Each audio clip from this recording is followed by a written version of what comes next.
Welcome to Traveling Through Life, a podcast on the go. I'm your host, Tara, and the founder of the blog Travel with TMc, which is where this adventure all began. Traveling Through Life, a podcast on the go, is a fun and quirky show that delves into all things travel and adventure from the road, in the air, and in between here and there. And speaking of, I've got to tell you, I feel like I'm between here and there right now. I'm recording this intro from my Airbnb in Guatemala City, where I'm currently locked out of my room and waiting for a locksmith. But until then, we'll be able to chat. Make sure to subscribe to the podcast wherever you listen so you get notifications for all the new episodes, and please leave a 5-star review and comments with what you've enjoyed and who you'd like to hear in future episodes. This season, we cover all sorts of travel topics, whether it's traveling with pets, van life, to starting a tourism business during the pandemic. We cover it all. It's my hope that you'll find one or many episodes that you can relate to and say, yeah, that tracks. I travel that way. Or that you'll be inspired by someone's story to try something new. This week on Traveling Through Life, a podcast on the go, we meet Sim and Kartik of the Brown Vanlife.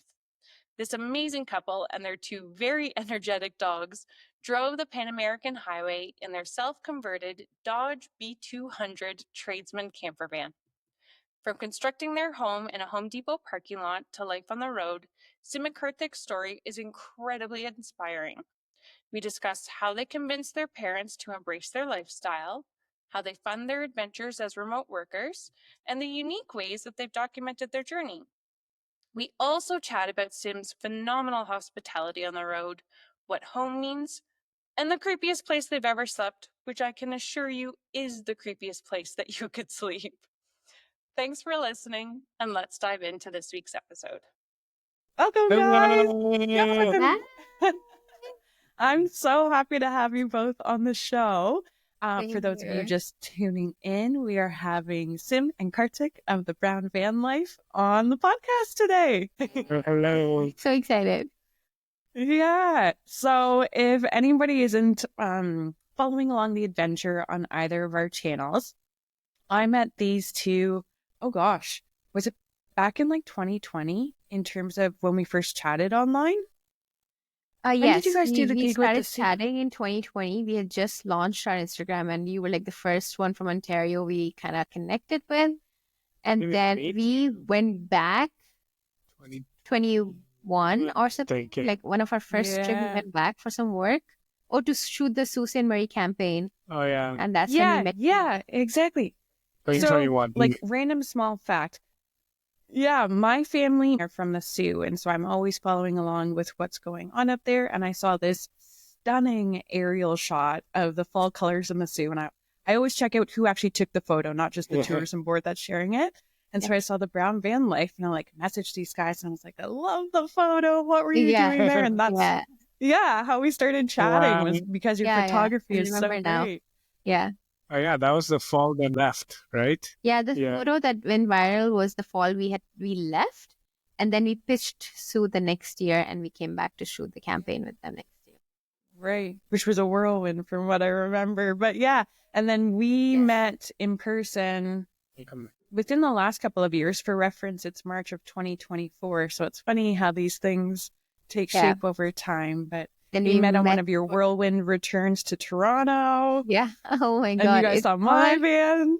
Yeah, your van was so cute. And yeah, we met at that coffee shop in Toronto, remember? Madras coffee shop. Yeah. Yeah. Yeah. Yeah, it's always crazy. Time in Toronto is always so hectic. Yeah. I know. You've got to hit all the people you want to see, all the stuff that you have to get crossed off the list, and then flying to your next destination again. But enough about that. Why don't you guys tell us a bit about yourselves, who you are, what you do, and maybe where you're calling in from today, because you're not in Canada right now. Hi, everyone. We are Smriti and Kartik from the Brown Man Life, and we are right now calling in from Buenos Aires, Argentina. Yeah, this has been our kind of our last stop for now. We've been here for a month. We started traveling all the way from Toronto, Canada, and we drove to the end of the world, Ushuaia, and now we're here in Buenos Aires, just taking a little break trying to recalibrate, figure out what to do next. We drove here in a campervan that we converted in Canada, and it took us 40 months to get here, and we are traveling with our 2 dogs. That's pretty much everything about us. Awesome. And by the way, belated happy holiday. Were you guys celebrating yesterday? No, there was nothing No. happening. There was Oh, nothing. no. We were just calling back home and trying to be part of the celebrations back home. We were supposed to go back to Yeah. India for Holi, but unfortunately, Our trip got delayed by a week. We were supposed to be there for Oh. this week for Holi, but we couldn't make it in time. No. Yeah, I was just finding the day of dog boarding and stuff took a while. So yeah, we were trying to find out an event to go to here in Buenos Aires, but we didn't really find anything. So maybe if we're still here next year, we have to make one. yeah. We have to host one. Nice. And why don't you guys tell us a little bit about your dogs too? Because they're such a huge part of your travels and your family. Yeah, of course. They are the most important part of our travels. We have 2 dogs, Everest and Bali. Everest has been with us since Canada, since like the year we bought 2018, the van. Everest came into our life. He's a Border Collie and Labrador mix. He's going to be 6 years in August. Wow. And there's Bali, who's Kartik's favorite. Yeah, we picked her up in Colombia. I don't know. She just kind of came into our lives. Yeah, didn't plan it. We were looking.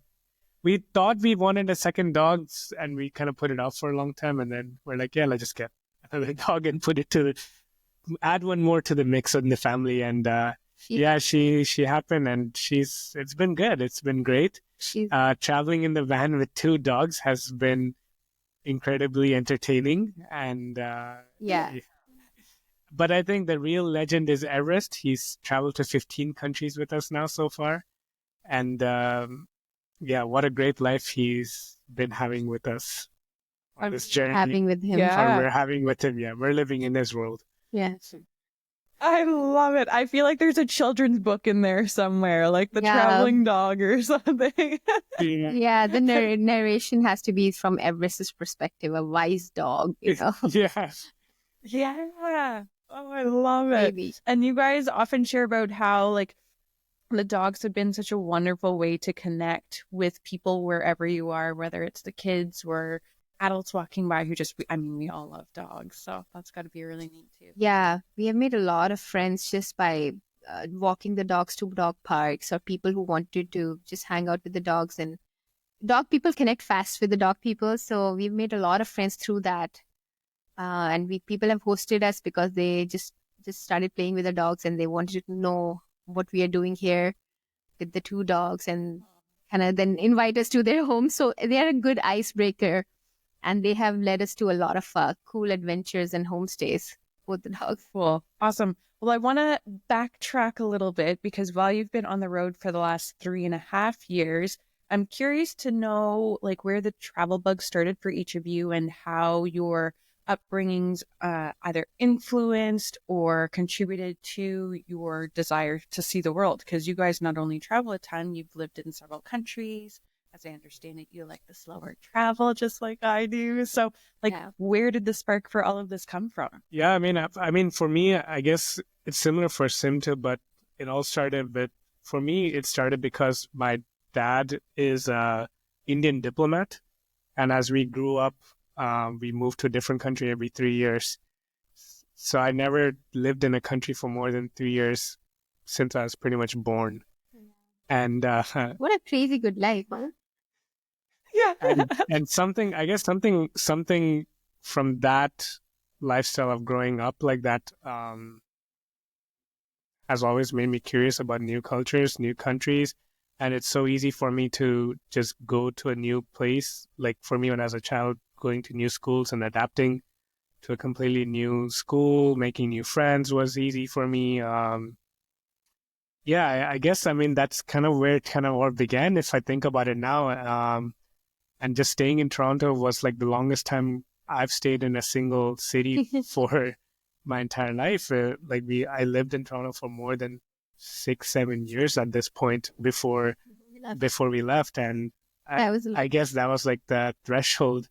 And And now I know that I'm in a position where I just need to move every few years to experience something new and see something new. Luckily, I met Sim, who's on the same boat too. Yeah, I grew up traveling not so much internationally, but my dad had a touring job in India. And because of that, we would take multiple road trips, multiple vacation in a year, to the point where my school authorities were annoyed how much these kids were always traveling. My dad was just like, no, I have to take the kids. I have to take the kids. Whenever he would go for a tour, he would just tag us along, apply for holidays, or apply for sick days. And so we were a road tripping family to begin with. Road trips were our favorite thing. And then I moved to Canada for my graduation. And then just life took over. And in my heart, very strongly, I knew that I'm not going to be stationary. Like my long-term life, once I'm done graduating and working, I don't see myself being stationary. That's not how I'm going to live my life. I just kept telling myself that idea. You're not meant for this life. You're meant for living in different countries. I just told myself that. I think that kind of manifested, that self-talk manifested into meeting Kartik, and just the van life happened. And I was reading through different ways people slow travel and live in different countries. And that's when the whole van life idea came into picture. So a lot of their upbringing. Yeah, a lot of it has definitely to do with our parents. And funny enough, our parents were the ones that were more shocked in the beginning. What? You're going to live in a van and travel? And now we tell them, yeah, you guys brought this upon us. You did. Yeah. What did he expect? I love. Yeah. Yeah. That's so cool. It's like you have that inner rhythm of just momentum going forward. Totally. Yeah. The constant change. Yeah. Yeah.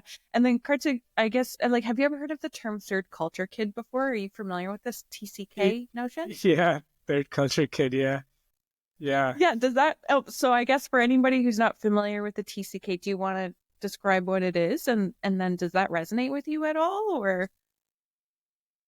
I don't know. I mean, I don't know if it completely resonates with me, because I kind of like to think of myself as a local once I'm in that country. Yeah. What is your definition of TCK? So in the books that I've read, a TCK is a child. So TCK stands for Third Culture Kid, for people who haven't heard of it before. And TCK is somebody who grows up outside of their parents' culture. So their parents' culture is considered the first culture, from what I understand. Then the child's culture is kind of like the second culture from that. And then the third culture is the culture that surrounds them, the environment that they grow up in. And that is different from the parents' original setting or context, I suppose, is how you would put it. So oftentimes, historically, it was used to describe military brats or missionaries' kids. But in today's, and this is back in the 50s and 60s, but in today's world, it applies to so many different people who are living in different places around the world outside of their parents' own culture. And I think TCK also kind of assumes, being how it started, that each parent shared the same culture, but today so many people have parents from different cultures. So I don't know. I think it started as a very simple idea. The reason why I ask if it resonates with you is because it's quite different for everybody nowadays. And I think we would say the idea, and some people don't. There is an element of third culture kid in our life, because of course, our parents are very open-minded, and they are good with the kind of life we lead and everything. But still, there is a way we live that is very different from how they live. Our values are sometimes very, very different from their values. It's it could be something very similar, how much importance they give to society and what the other people are saying. That's something we don't even... What the society thinks. What's your choice? Yeah. You don't give a shit about that. So there are those boundaries that are so different for them and for us, and their version of happiness and stable life and secure life is so rigid and so different from us. So I think there is that element for sure.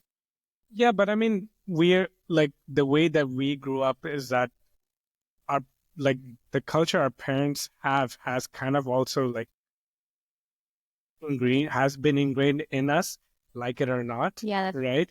Like we still refer back to. I mean, that's why we care about what they think in our lifestyle, also, or else we would not care. totally not give a crap about how they feel about our lifestyle, and we wanted to involve them in our choices as much as possible. So there is that also. I mean, we're completely not disconnected from their ways of their values and their upbringing. So I would say Plus, it's like a mix. That's why I kind of wanted to say that I don't completely relate to that, but I kind of do also relate to that term. Yeah. Especially because I've been growing up in so many different cultures. And the only way to survive in these countries is to adapt to the local cultures also. Yeah, I don't know. I guess I'm still in a confused state at this point. Oh, no. They have another term for like brown kid. It's called ABCD, ABCD, and it's called American Born Confused Daisies. It's for us, for It's kids for like us. us. So we're like born in America, but we're confused daisies. Yeah, but we are confused about our identity, you know? So it's called ABCD. We're not born in America, but we're definitely confused daisies. Mercedes. Yeah, I think a lot of people can relate to this, where the world is so much more connected than it was like 40 years ago, 50 years ago. And so we have these wonderful influences and impacts on our upbringing, which mean that traditions can look completely different because they're a mix of things, or upbringings aren't the same as our grandparents, or so on and so forth. But we're going to move forward a little bit. I'd love to know how you choose where to travel, because you've done a ton of traveling in your life. And of course, you've just completed the Pan American. Like, where did that idea come from? And had you traveled together in the past? Or how are you going to choose your plans coming up? What are those decisions like for you guys? I think when you start traveling, well, at least when I started traveling, the idea of travel was like, oh, I'm going to find a cool place and go to this cool place that nobody has seen, and I'm going to go do this cool thing, right? That's how everybody gets into travel. So when I remember the early on trips I took with Kartik, it was like a road trip to US, and we went to Havasupai Falls, and like many years ago when nobody had went there, and we want to see the Antelope Canyon and all of these cool places. It was just like the idea of seeing these unique landscapes and cool places. But then trying to maximize the holidays. Yeah, the time that you have off. You know, the days off. You're like, I want to do Yeah. something really cool in the 3 weeks off I get. And then you're like, you burn out, and then you come back and you have vacation blues, and you're like, oh shit, like vacation is over. And then you start exploring the possibility of how do I live long-term experiencing this joy that I just experienced in the 3 weeks. And that's when I started looking in people who were doing long trips and doing long-term travel. You know, people who are doing world tours. Either they were backpacking, they're cycling, biking, doing car camping, whatever. And that's when I came across this man's article. His name was Gunther. Really old man who's traveled the world in his, car was it? I always forget. It was like a Mercedes G-Wagon, like old school Mercedes G-Wagon. And he traveled the world for 25 years. His world tour was 25 year long. He had like three different partners through that, and went through countries that don't even allow land travel. You know, he became so big that Mercedes sponsored him. You know, like getting into China, Mercedes was like taking all the diplomatic actions to bring him into China. And Cuba, one of the kings of Cuba brought him in. And like, so his story was just so phenomenal. That's when I was like, okay, this is it. This is it. When I read that, I was like, okay, this is it. We have to live long-term road tripping through the world. That's how I'm going to live this life of travel. And then later on, I met this man. And of course, world travel sounds daunting. So then I realized there's a Pan-American Highway that people actually starts from North America. So I thought, okay, that's doable because we're already in North America. And I pitched that idea to Kartik. And then what happened? And then what happened? What happened? Well, I mean, I never even knew the concept of traveling for really long. I thought that it was something that, I mean, I've read about people that just backpack for like a year, but I never knew that people travel indefinitely. So I didn't want to get too much into learning about that way of life, but I was kind of obsessed with at least starting out and getting out of my comfort zone of doing van life and doing this Pan-American journey.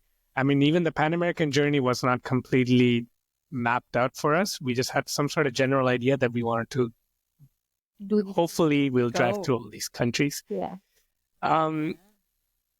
Yeah, my goals were very, very different before I met Sim. I was very much the corporate guy, wanted to just continue, studying, growing up the corporate ladder, working in tech, having that Toronto penthouse, those were like my aspirations before. And it was all getting there until I met Sim.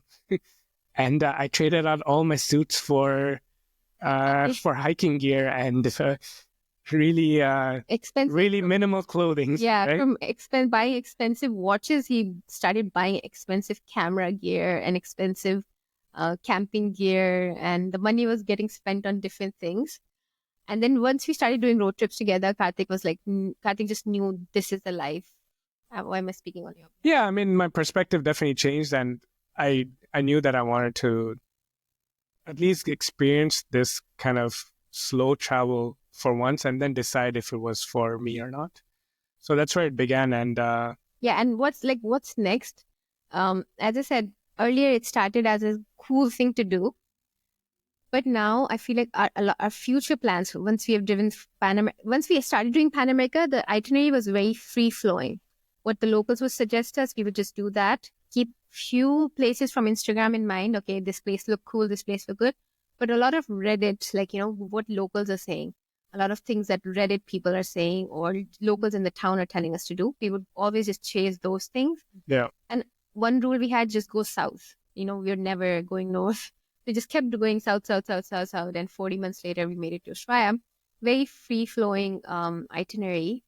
But for future, I think after traveling through these Latin American countries, you realize how much culture and people make a difference. So, for example, as much as Europe sounds amazing, beautiful, I feel like the culture in Latin America and the people, that experience is what we are seeking. So maybe for next, we want to do like Asia, more like countries where we can explore more culture and do Asia and like Cambodia and all of that. So yeah, maybe Asia would be next. Yeah, I don't know where I kind of want to go to places where it's less talked about as.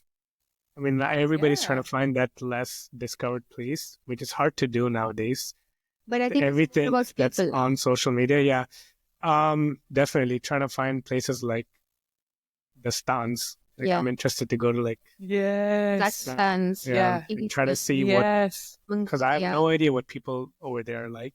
Like I've never even heard about those stories, so I want to go discover those stories. I mean, that's kind of what we're planting in our brains right now. I love this. And would the brown van be a part of this? Like, would you be shipping it, or would you be buying and building something over there, or is this all just up in the air ideas at the moment? I think it is not decided yet. It's up in the air ideas, and I think it's a good way to make it into reality, to keep talking about up in the air ideas, and eventually, before you know it, it's turned into, like we're already there. Yeah, but because the brown van is a vintage van, and we did have our fair share of hardships with it.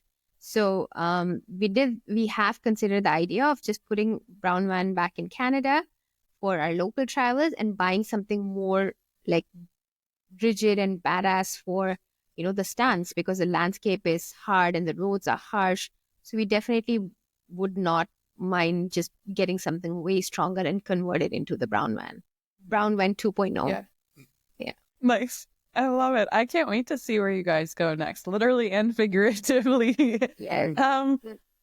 Before we get on to the next segment, I'm curious to know if you guys have any travel traditions, because you've been traveling together a long time.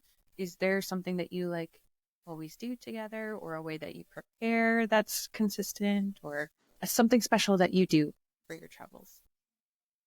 I think we do the border crossing days, those are our travel tradition in a way. Before it's always a hectic day, the border crossings. We are mentally prepared. So there are a few things we do right when we enter a new country. Of course, we go explore their currency, what the money looks like, and go to a local grocery store, because I'm so excited to see what spices and new fruits and vegetables they have. Yeah, those are and always just like, I'm always looking at like their new recommended food items. We are big foodies. So those are like, the moment we cross the border, those are the first three things we do: currency, grocery shopping, finding out the new ingredients, and just trying the new food. Those are our travel rituals, I guess. But is there any other rituals? Do you like say a prayer or anything? I do say a prayer every time we are crossing. We're into a new country. I just say a prayer out loud, and we also do something. What is that? What do you do? What is that when we're starting that thing? The way that Papa says. Huh? What does your dad say? My dad says something in Hindi, which is like chanting to the Lord Krishna. So we sometimes say that chant when we are starting a long drive. So we would say that chant out loud. Yeah. That's awesome. Our family actually did something like that growing up too. Anytime we would go to visit our family in the Sioux, our mom would like have us say a little quick prayer, get us there safely, and that sort of thing. Yeah. We would like say that little prayer before we start a long drive. And I think it has kept us safe in the driving. Yeah. This actually kind of segues perfectly, because my next question, so for anybody who's just tuning in for the first time or doesn't know me outside of the podcast, my first love before travel was actually words and languages, and still is to a big extent. And both of you are polyglots. Like you speak multiple languages. And I love that on your Instagram and on your YouTube, you incorporate all of that. I think so many people section off their lives in different ways. And there's reasons why people do that too. But would you share with us like which languages are yours and how you came to know them? Yeah, I think just being an Indian kid, you're by default a bilingual kid, right? Sometimes actually kids from India are trilingual because Kartik is trilingual by default.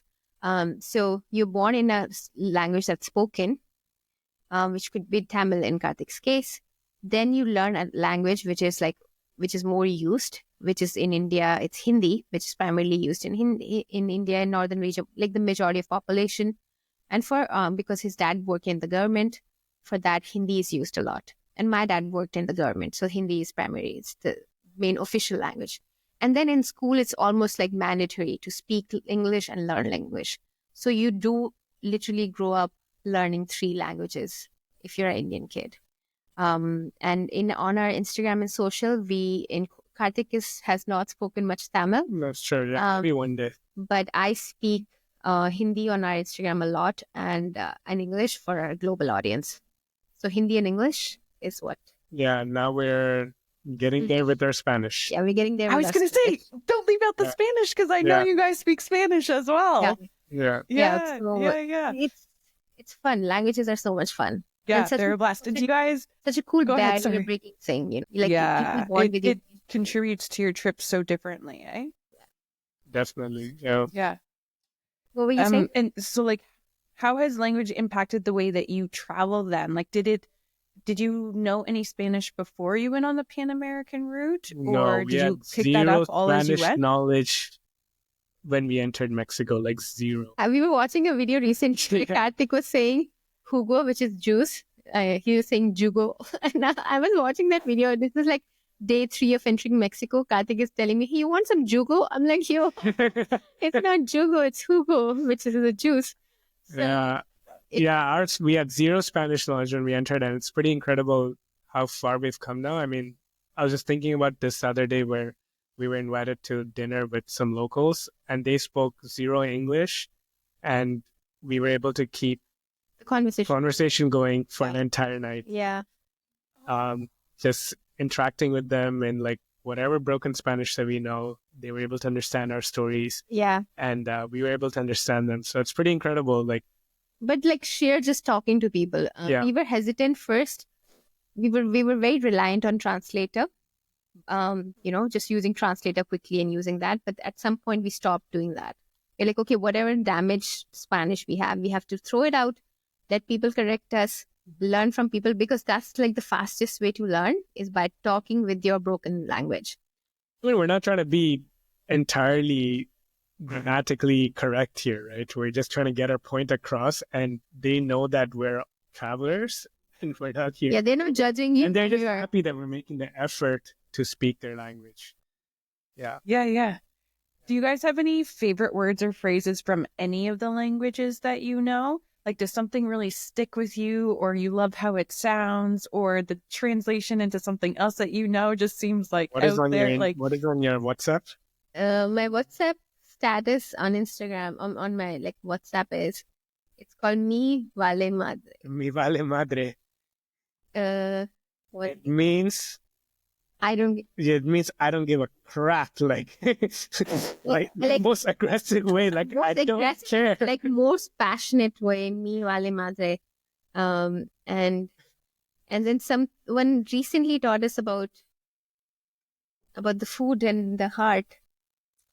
Oh yeah, she just taught us. We invited some locals over for dinner the other day. The dog sitters who are going to take care of our dogs when we go to India. We invited them for dinner. And we made Indian food for them, and she taught us how do you say it? Argentinians say very beautifully how when your stomach is full, your heart is content.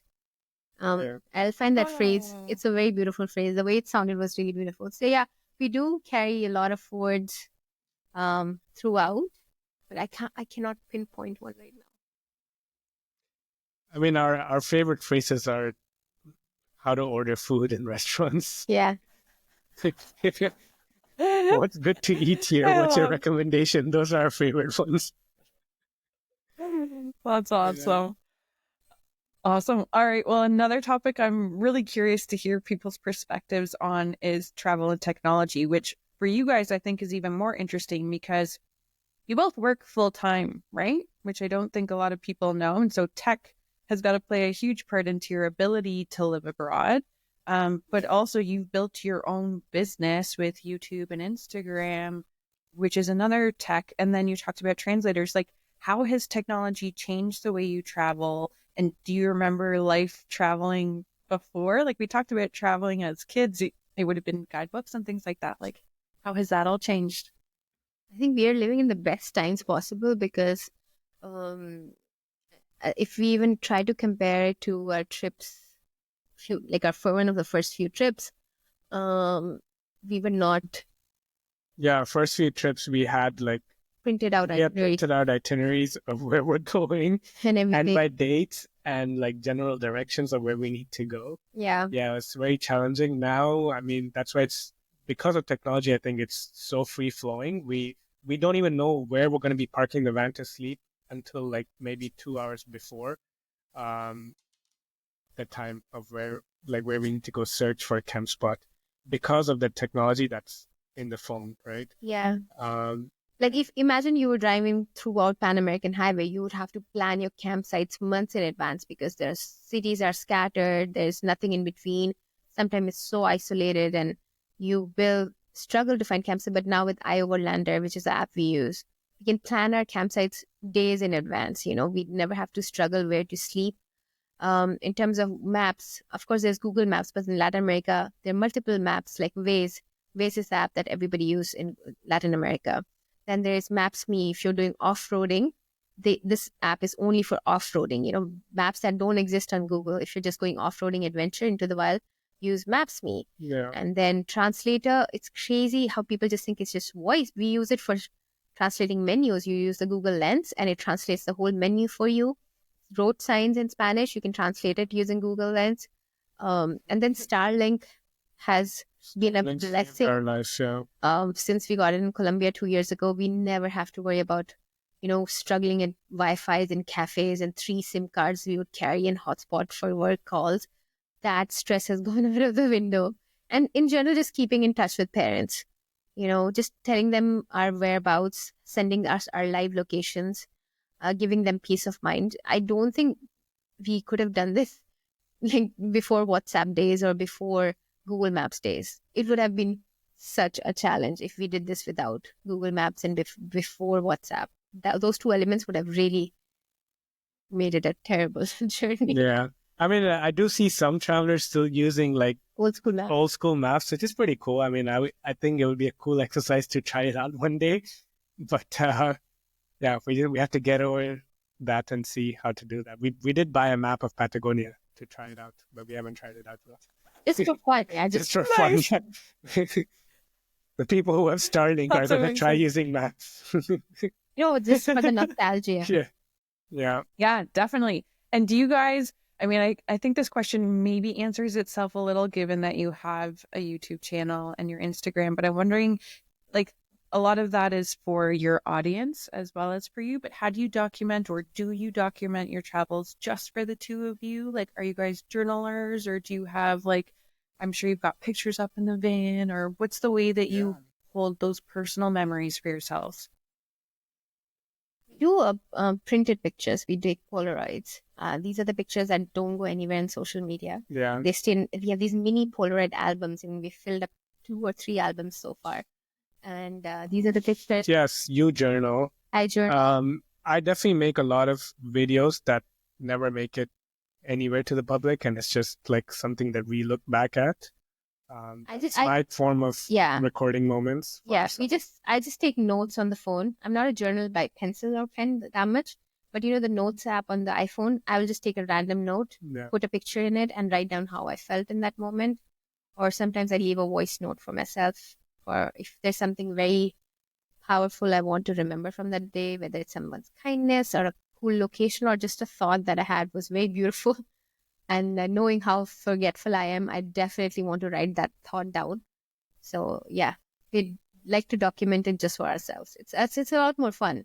And then now that we are doing like a recap episode of 100 episode of our whole journey, just going through I'm loving those, by the way. Thank you. They're awesome. Yeah, they've been fantastic to watch. Thank you. So for those episodes, we have to skim through the footage we've never shared, and it's such a joy to watch these videos, just to see those days, how we were struggling, and now we know we've come out of it. So to watch those episodes or those days when you're struggling in retrospect, it's really fulfilling. Yeah, I was just going to say, I think we record more for primarily ourselves than for the aspect of sharing it on any of the socials. That's kind of secondary. And this is more memories that we want to record. And I don't know, like we always keep saying that hopefully we'll show this amazing journey to our future kids. So it really has secondary priority for socials, but of course it's a cool way to get to know the community and build a community around it. And it is definitely helping, but primarily it has always been for us. Yeah. One day our grandkids will watch our YouTube videos, be like, yo, our grandkids were cool. Our grandparents were cool.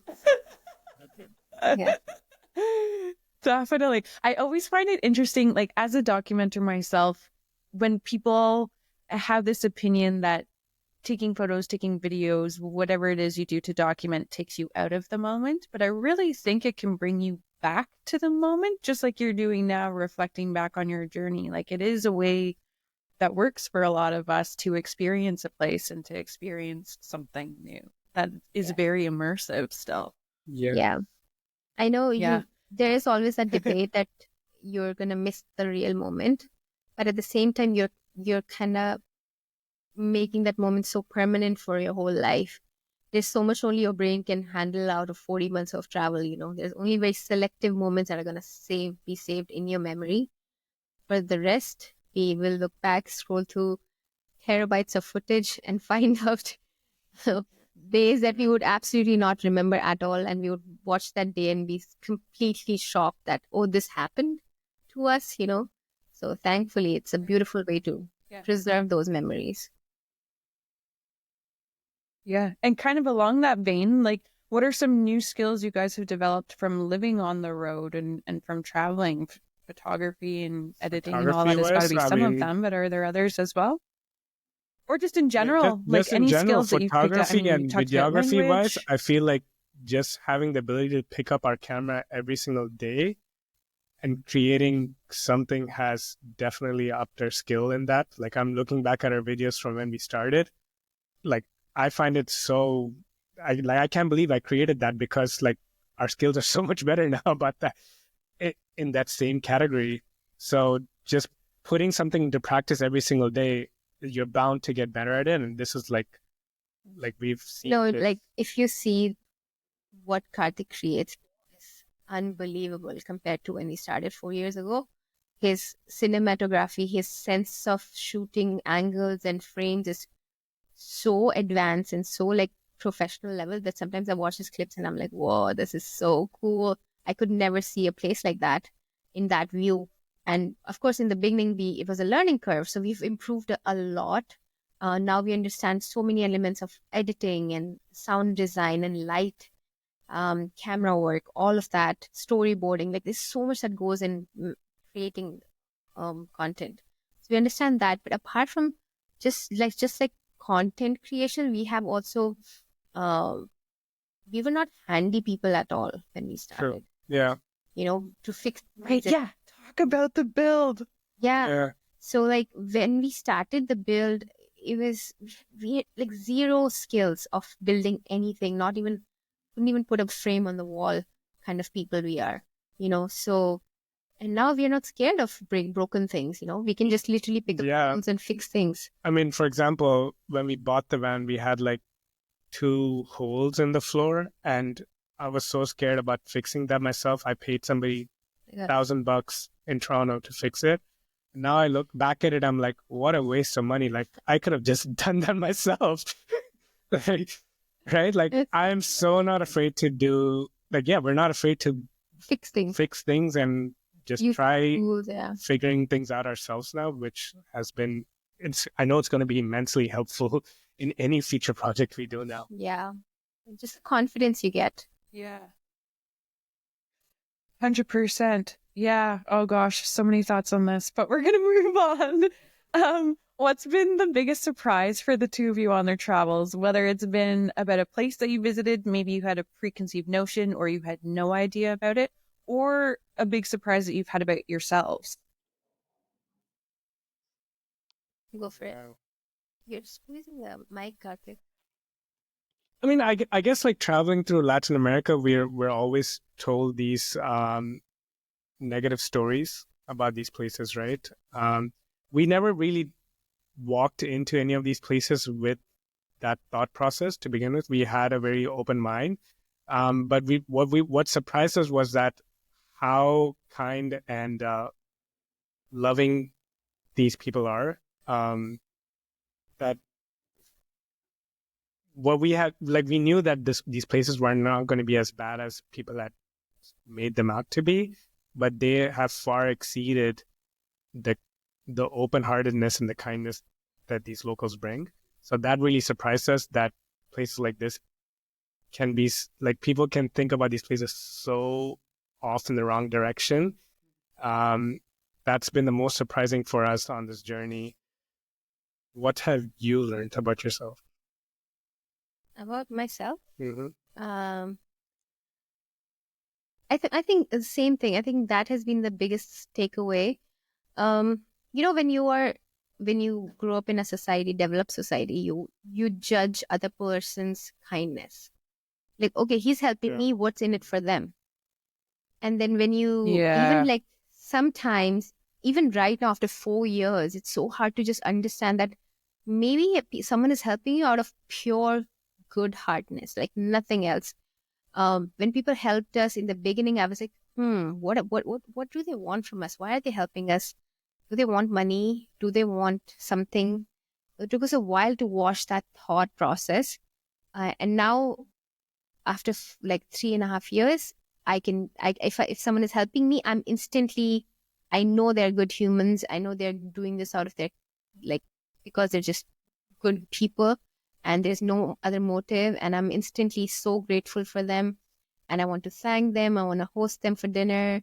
So yeah, I think that has been the biggest change, to be open to kindness, not just giving kindness, but receiving kindness. Oh my gosh. Those are Yeah. such good responses. Yeah. Thanks, guys. Yeah, that's been. And we're I think that kind of we're like monk level patients now. Oh yeah, That's another thing that we have learned.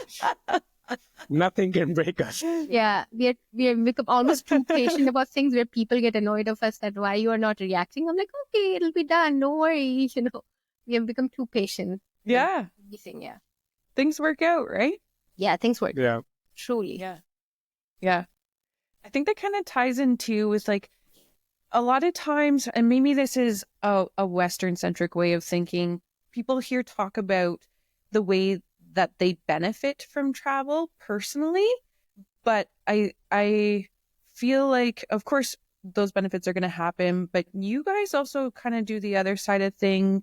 From what I've seen, anyhow, from some of the conversations that we've had, where you consider the impact that you have on another place. And Sim, I think of you right away with this, with your cooking, because I feel like it's legendary. I mean, I haven't personally tried any of it, but you cook for everybody everywhere you go. And that is part of your impact on a place, is, bringing that warmth and hospitality and kindness and generosity to the places that you're in too, and respecting the places where you are. So I guess my question is, like, is your impact on a place as people being world citizens, do you consider your impact on where you go? And is it something that you make conscious decisions on, or that, what's your view on this?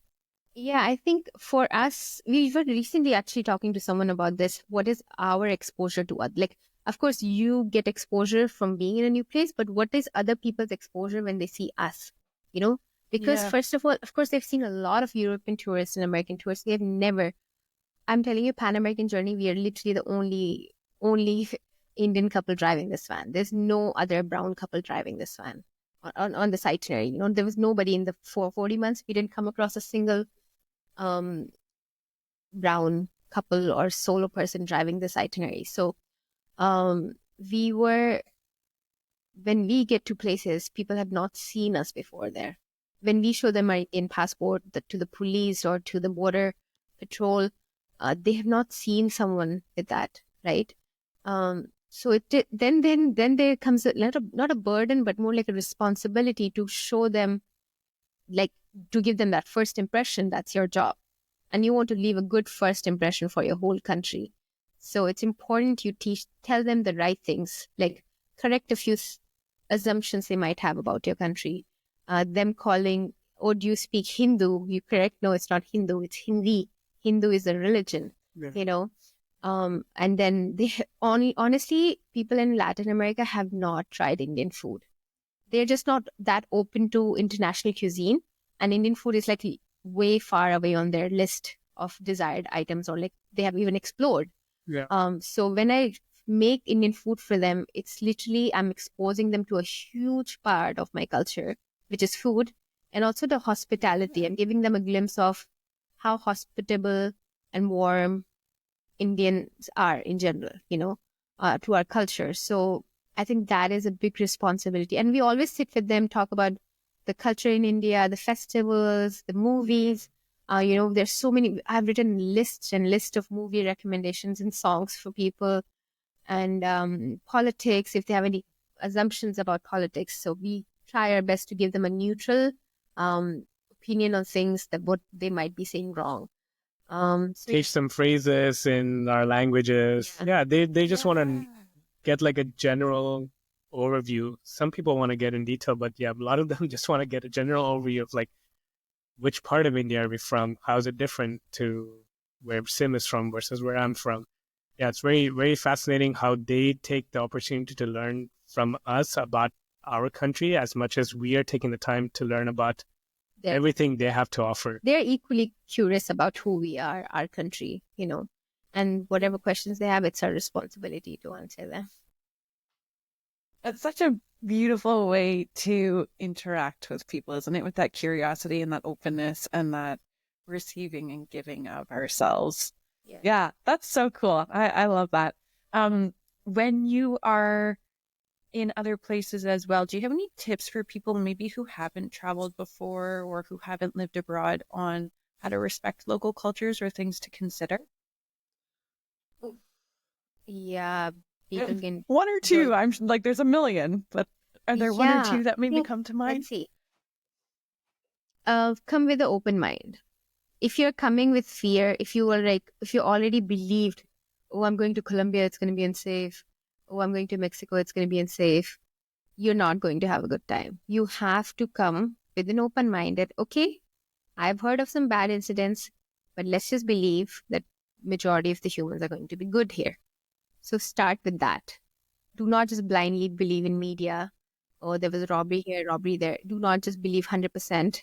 Just come here, meet people, decide for yourself. Don't judge a country in advance, have any preconceived notions in advance. Come explore it, then decide it for yourself. I think that's the biggest travel tip I would give to anyone traveling anywhere. Yeah. Any tips? Yeah, that's great. Literally be open to trying anything that you are comfortable with trying, but have that open mind to accept those new experiences. Yeah, fantastic, awesome. Where do we want to go next? There's so much I want to ask you guys, but I know that I want to be respectful of your time as well. Oh,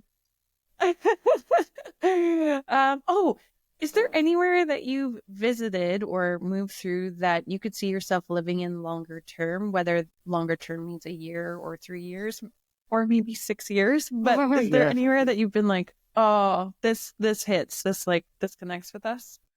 Mexico. Mexico and Argentina is a really close second also. The people are very nice here. Weather is amazing. Yeah, I mean, the major factors for us is like good weather year round and Warm people. And good food is a bonus too. I mean, a place like Argentina has amazing food, and Mexico, of course. Like, I think for us, the core that Mexico hits is spicy food. A lot of things in Mexico reminds us of India. The flavorful food, the really rich, intense, spicy, flavorful food that always hits the core.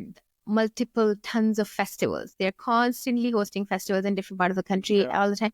So it literally feels like India. There's some festival happening every other weekend. And just the warmth of Mexican families. They're like good, big joint families that we have back home. And they really value their siblings, their grandmoms, they're part of their culture. So that's why it feels very familiar. So if we were to live long term, definitely Mexico hits those blocks. Like it's like perfect in that sense.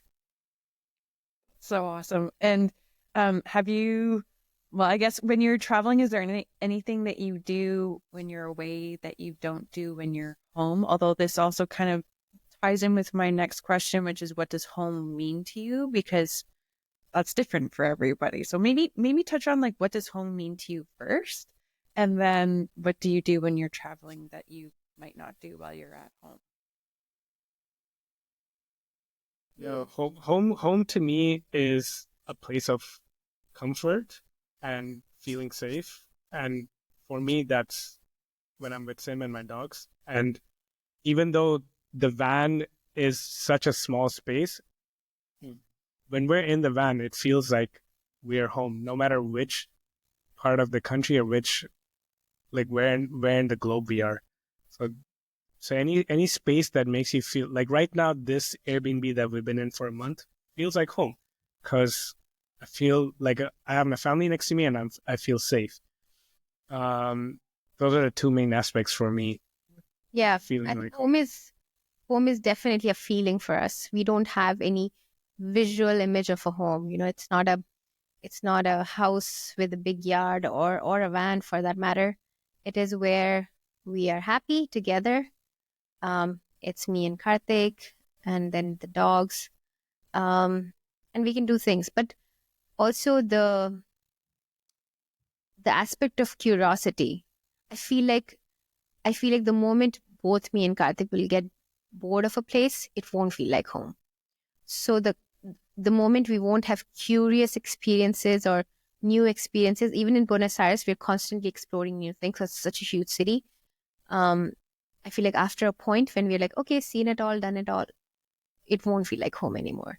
So that Sounds desire interesting. to explore constantly, that state of mind is home. I don't know if Very cool. Yeah, no, for sure.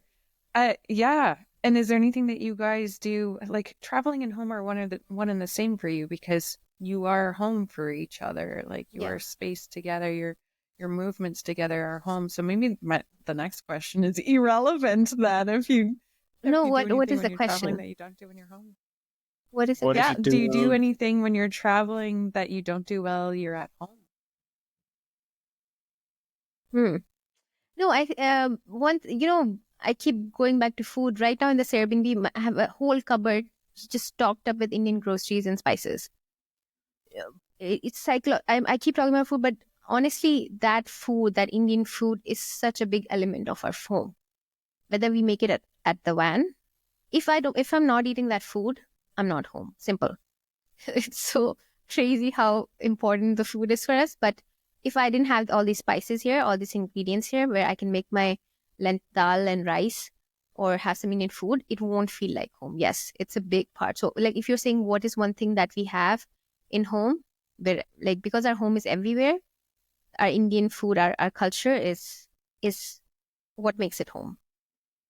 So we can't just like have a beautiful house but in Europe and not eat Indian food. We'll never feel like home. We'll be like, where are we? So our food is a big part of our home. Yeah. We'll be lost I love without our that. food. And What that's did you do in Antarctica? Huh? Antarctica. Oh my God. We were in Antarctica and I found out the head of the restaurant, the head chef was a Indian guy. And I'm like, You yo, managed to find home there too. I'm like, yo, you gotta make me some Indian food, man. I can't eat this food for 11 days. The guy he literally made Indian food for me for 11 days while I was on that ship. He didn't tell anyone, and our table will get secretly served Indian food. And nobody knew that. And then people started like looking at our table, smelling, and started ordering, hey, can we have what these guys are having? Because I was like, I'll go crazy. I love it. So even in Antarctica, I was eating Indian food. It drives me crazy if I don't get to eat my food. That's Yeah. So hilarious. that's I big, love big. that. That's so sweet that he did that too. That's Yeah, really he was neat. so sweet. And he said, I had a limited stash of my garam masala. I used it all on your food. Oh, Thank you so much. Aw, that's That's so so sweet. neat.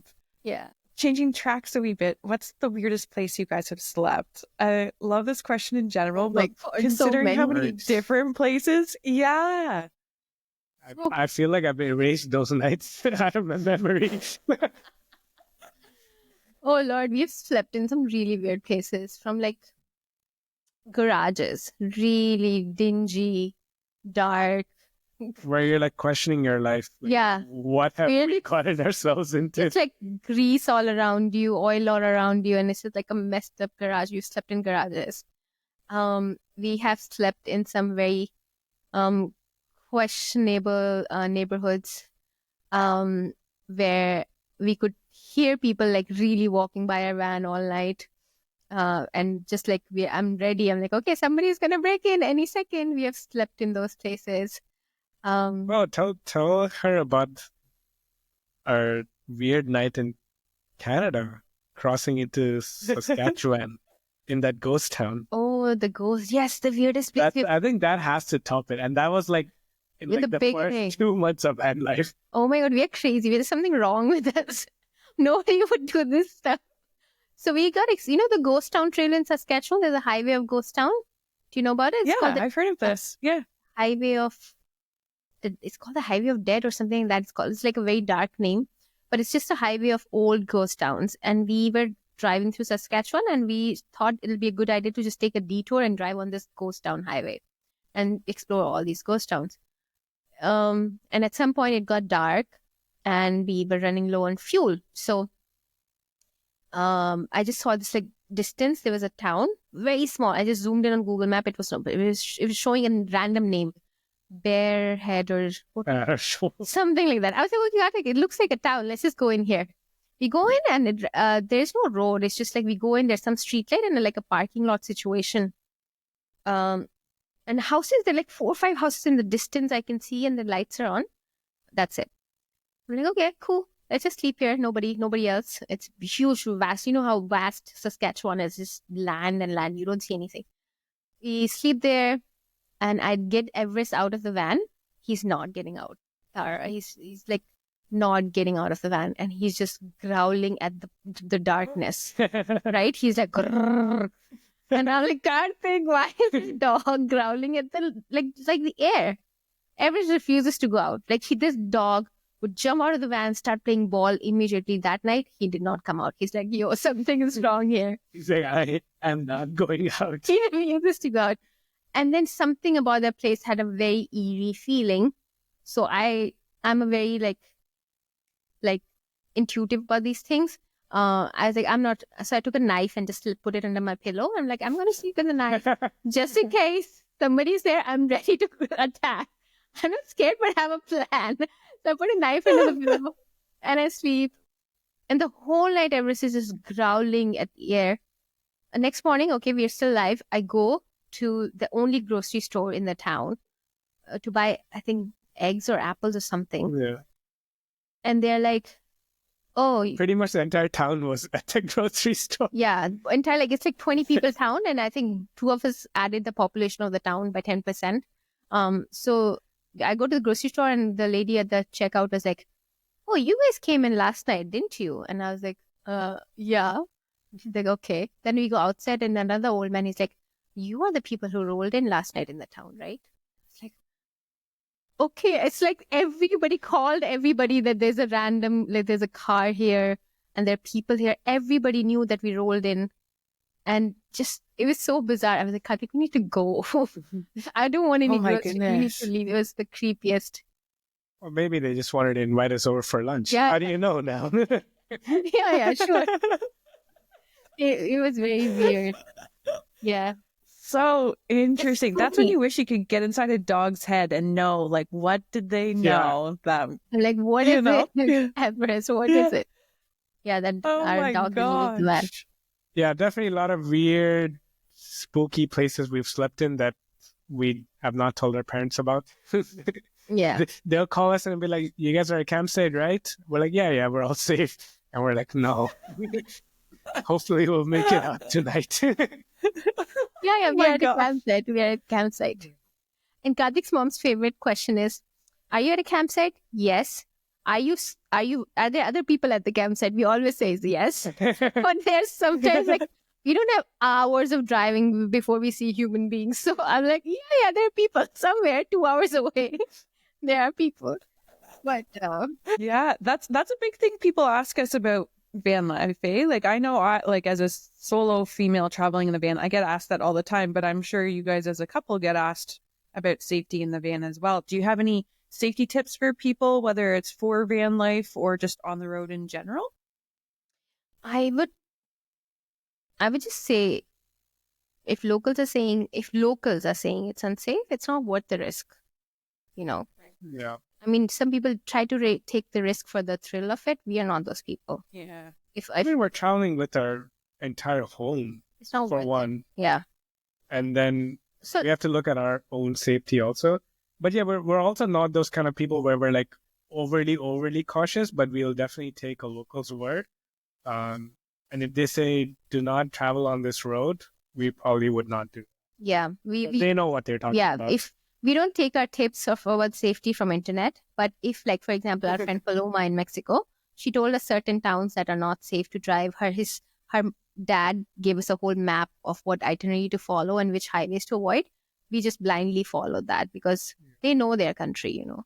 So that is one tip I would say. If you're concerned about your safety, ask a local what the red flags are in the country and just avoid that.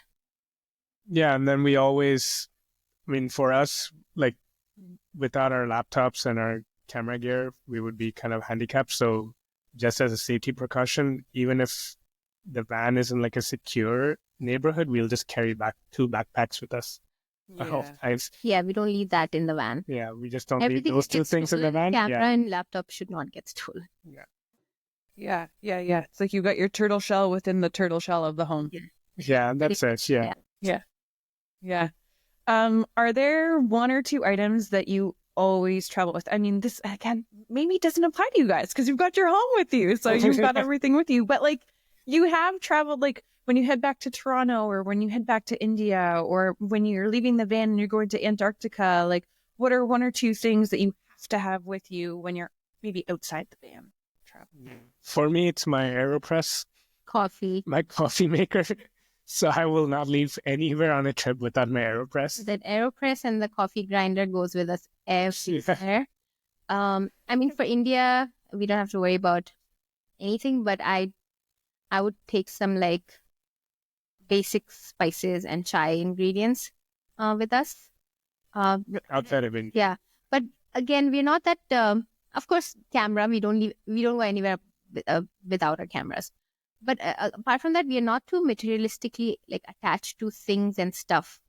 You know, you can literally send me to a new country and I'll figure it out. Just barely, like nothing, with zero, I can find out how to survive and not emotionally invested in things, you know, clothes or bags or anything. Except like, if you have a credit card and a good attitude, you can do anything. Yeah, exactly. True. You can figure it out. Yeah. That's what. How do you guys deal with the post-trip blues?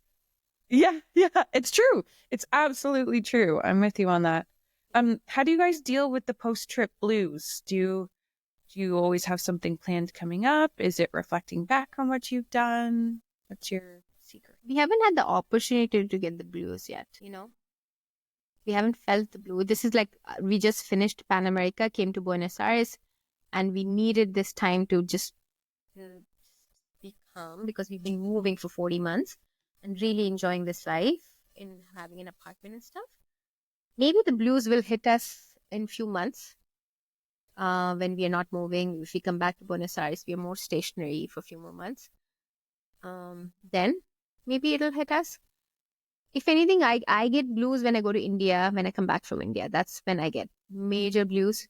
I always cry and stuff. And then it takes me a few days to just, because in India you're surrounded by family, people constantly, and you're spoiled. Like my parents spoil us, his parents spoil us, my parents spoil us. So when I come back, I feel like my life is so sad and lonely. Nothing makes sense. So we always plan some exciting activities right after when we arrive for India, so I can get out of that funk. What are you laughing at? Something to look forward to. Because I know I have to plan something now after India.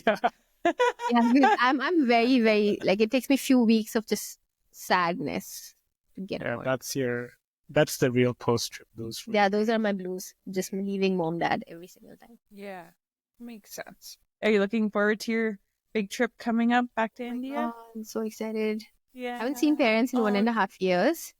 And no, really? Yeah. It was 2022 November we went. It's just Latin America from India is such a far flight. It's literally 2 days worth of flying and they're too old. It's unless I can afford business. I cannot afford business yet. Hopefully one day I can afford business class seats for them. No.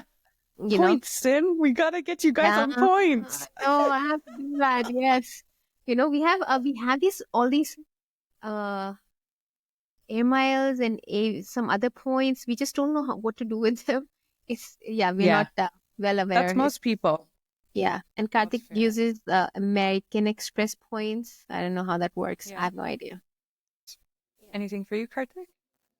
For me, I mean, I try to just reflect back on the time. Like, for example, for Antarctica, I had all this footage that I had recorded, and that's kind of my way to cope with the post-trip blues, is to go through that footage and try to make some sort of memory out of that. Thanks. I love it. All right, we're kind of wrapping up here. I've got 2 more sections, we'll say. Right. As a bonus for the listeners, I'm putting together a travel playlist and would love to know if there's one song that either sums up your travel style or a song that reminds you of a place that you've been to. Come on, give us the Bollywood music. I really like this song called "You Hi Chala Chal."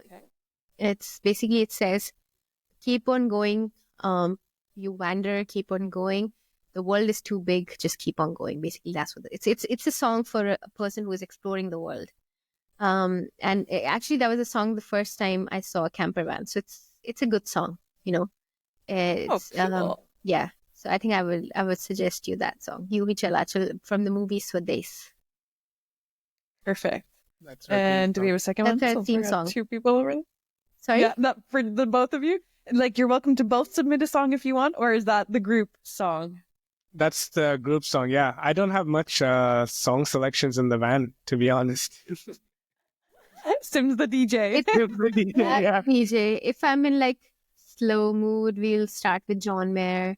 Hype mood, we'll blast some techno music. I'm in a party mood, Then it always comes back to Bollywood. then we always come back to Bollywood. So it's like a different world of music happening. But Yuhi Charatal is a big, every time we just want to feel like uplifted and like in good mood, we play that song. It makes you feel good. Perfect. We'll add it into the playlist. Yes. Awesome. Thank you. Yeah. Okay. Last little bit here. We've got a speed round. So in like 1 word or 1 sentence, if you guys can answer each of these questions. Okay? Okay. Okay. Where is your next trip? India. Favorite mode of transportation? Campervan. Do you prefer planned trips or spontaneous trips? Spontaneous trips. Yeah, for both of you? Yeah. Spontaneous trip. Okay. Are you guys underpackers or overpackers? Underpackers. Underpackers. Yeah. Which is amazing to me because I saw your Burning Man video. I actually passed it on to a friend who was going for the first time, and I was like, you guys have to watch my friend's video who went to Burning Man. This is the packing list. But that's like a different scenario too. Yeah. That you need to, everything for survival. So you have to pack properly. Yeah. What's the most overrated destination you've been to? Oh, I thought you Tulum. said Tulum. overrated? Yeah, I would say so. Tulum, yeah. Tulum is Yeah, so overrated. what's- What's the most underrated destination? Nicaragua, Nicaragua. like the entire country. Yeah. How Yeah, come? so underrated. Oh my God. It has the most beautiful sunsets, most beautiful waves Yeah. and beaches. The Ometepe Island is like a paradise. Oh, that We can tell we love it a lot. we love Yeah. That's right. Nicaragua. Yeah. Cool. Best piece of travel advice you've either received personally or you've seen somewhere. Mm. Always famous words. Oh, our friend right here, he's a friend from Germany who's visiting us. His favorite, Oh his favorite advice is move, you're not a tree. Move your body. yeah. Nice to meet you. Yeah, he says, move, you're not a tree. That's I that's love that. definitely our favorite advice. Yeah, move, you're not. And remind us to move every single day. Every Yeah. It's perfect. Window seat or aisle seat? 100% window for me. Yeah, I have no choice then. I have the aisle. He's the middle, most likely I'm on the window. Yeah. And describe yourself each as a traveler in 3 words. 3 words. Clueless, Oh my God. Okay. courageous, Mm-hmm. and open-minded. Yeah. Spontaneous. I would say brave Mhm. and foodie. Big Definitely. foodie. Yes. And yeah. What's a characteristic that makes for a good travel partner? Yes person. Yeah. you just say yes to my plans. Yeah. It goes both ways, dude. No, we both are very we both Patience, and patience and just being open to doing things. Just say yes to everything. Yeah, that's what works for both of us. that's why I'm cool. That's why I'm the coolest person. Because he just says yes to my plans. And what's the best gift you think for a traveler? If there's somebody who's going out on their own for the first time, or people who are well traveled, what's the best gift that you could give them? It doesn't have to be a tangible thing. We've had some interesting answers with this question. For a traveler, the best gift, I think, get into I mean, postcards. I know postcards are so cliche, but send yourself a postcard. Someone recently, was it you who told me to write each other? That was me. We did When you that, guys were in yeah. Antarctica.